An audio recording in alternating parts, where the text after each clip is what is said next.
When you were talking about the two ballets, Square Dance and The Four Temperaments, you said that both of them were important, you thought, in the development of Balanchine and the development of yourself as a dancer. In what way do you think they were important in these instances? I do know that the season that Mr. Balanchine revived Square Dance, he didn't have the energy to make a new ballet.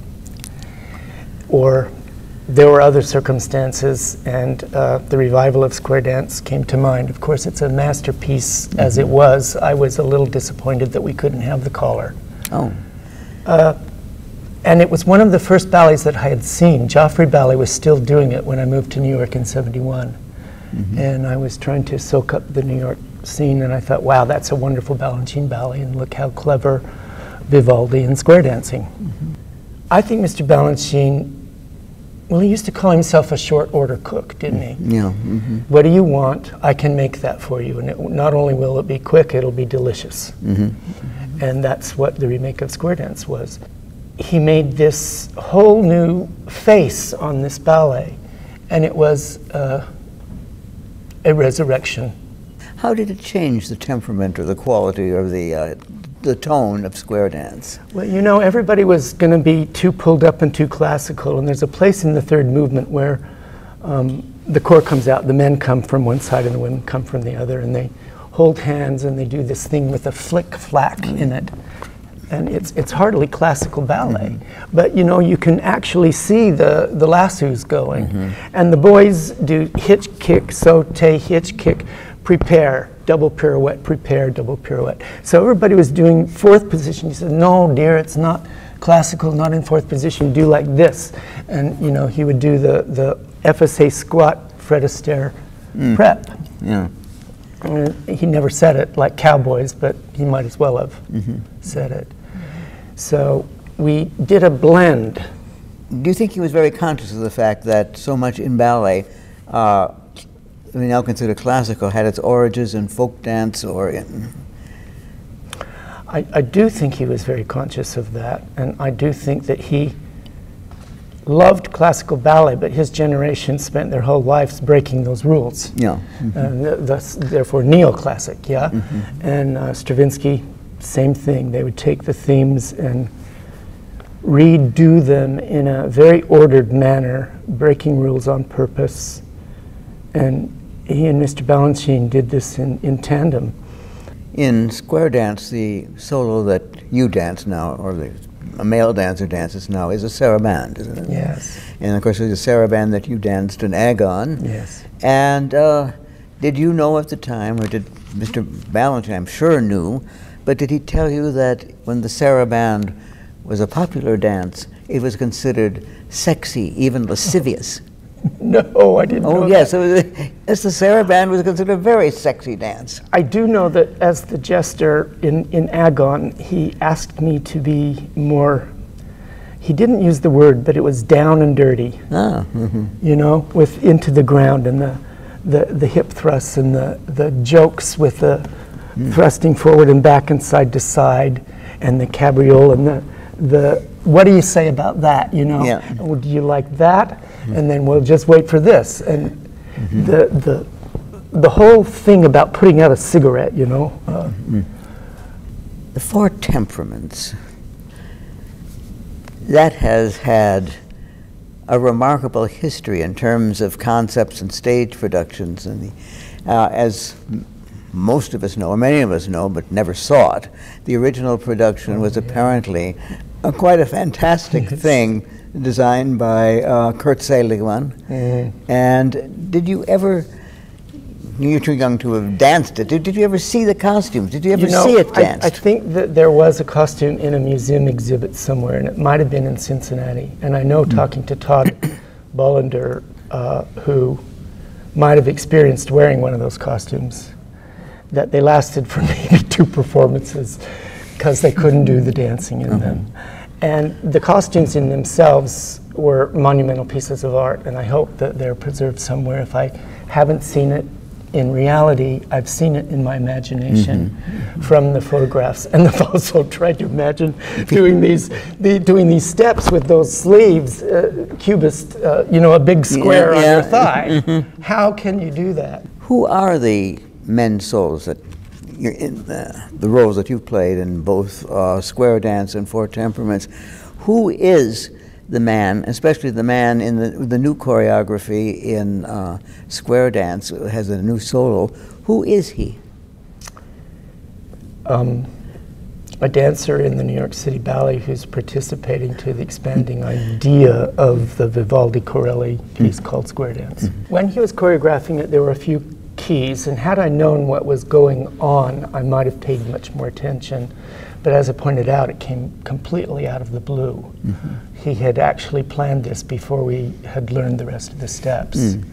So in his imagination, and he hadn't done the beginning of the second movement either, which is rather this same atmosphere as I explained before the adagio starts.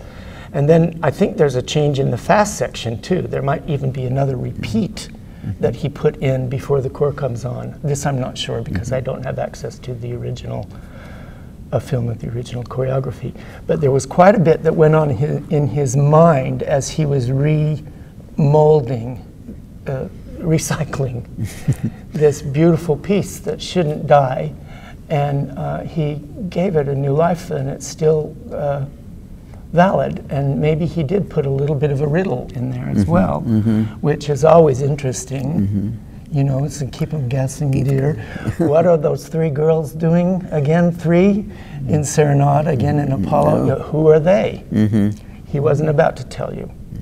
You had to be the willing clay for the potter's hand, that old analogy. And he actually did. He put his hands on me and molded me as if I was a piece of clay into those shapes. It was quite beautiful. Now, the key, he said, you know, like Nuria. So he was maybe saying, like Apollo, when you go forward this way. I don't know if he was trying to get me to be more elegant or he was trying to see what he could get out of me. I know that I could move very slow and continuous, and he took it to a point where almost I could almost not do it. This stretched out. We saw in the example of how one thing has to lead to the other seamlessly, yet they're still phrasing. I didn't pick up much more clues as to who this man was. Except to give the ballerina time to breathe. Yes. And to include, this saraband is part of the music set of Corelli, so the music already existed. To go back to Square Dance, the male solo in that, there are certain male solos, not many, but in which all of a sudden, what seems to be an extroverted ballet, it becomes quite introspective. The Square Dance is one, and this very strange and compelling solo in Divertimento from Baiser de la Fée, and the ending of that, in which these two people, instead of having a happy ending, Star-crossed lovers. Star-crossed lovers and separated. Yeah. In the Four Temperaments, in the melancholic, well, in all the variations have variations on this kind of situation. The male soloist seems at times to be going through a doorway formed by in your case, two other women, and sometimes they let him through. Sometimes they seem to be a force of resistance holding him back. Did you ever have any speculations as to who these people represented? I don't think they're actually representing people. I think they're representing powers, situations, powers. And the key, just the Four Temperaments, you see in the title, and the melancholic sanguinic. I mean, sanguine is sun, and it's oxygenated blood. It's hot, it's red. And you get this feeling when they're doing their dancing. You see, the phlegmatic is the girls. It's fast, but they're lazy. The man is, you know, it says, wake up, wake up, wake up. So I could see that in the other dances. And of course, mine was melancholic, or the one he was asking me to interpret. I love the story where Mr. Balanchine said, don't smile with your lips, smile with your whole body. Don't look at her with your eyes look at her with your whole body. What does that mean? It means be in the situation and total relate. You know, it's not just our bodies, our energy system goes way outside of ourselves, and the interaction happens, and so these barriers, he's literally clearing away dross or impediments for his his evolution, his aspiration, you know. When you started learning for the first time square dance, and square dance, you learned entirely a new set of choreography at one point, and the Four Temperaments. Had you seen those ballets before? I had seen the Four Temperaments. I asked, I'm from Salt Lake City, Utah. I had been in Ballet West, and they had 3 Balanchine ballets in the repertory, and I asked for a graduation present for a trip to New York instead of a watch or a car or whatever. They couldn't afford a car, but somehow they scraped together a ticket to New York, and I came and I watched every night. And Suite Number 3 was just choreographed there. Gelsey Kirkland was just magnificent. Four Temperaments was on the program. I OD'd, and then I went back and knew I had to come here. I got a scholarship to School of American Ballet. I was the oldest person in school. And I had been in Ballet West, so I had a little stage experience, which was very attractive to Mr. Balanchine and Mr. Robbins, because, I mean, they had to tone me down a little bit because I was very Midwest yaha. But I had seen some of these ballets, and I knew their value instinctively.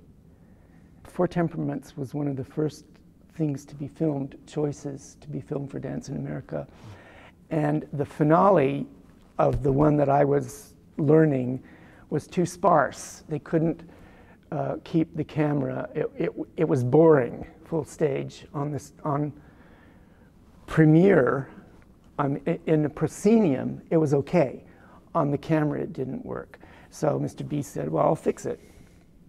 And he took the shapes from the end of Melancholic because he liked them, and he did it. The music's very beautiful. It's very complicated as well.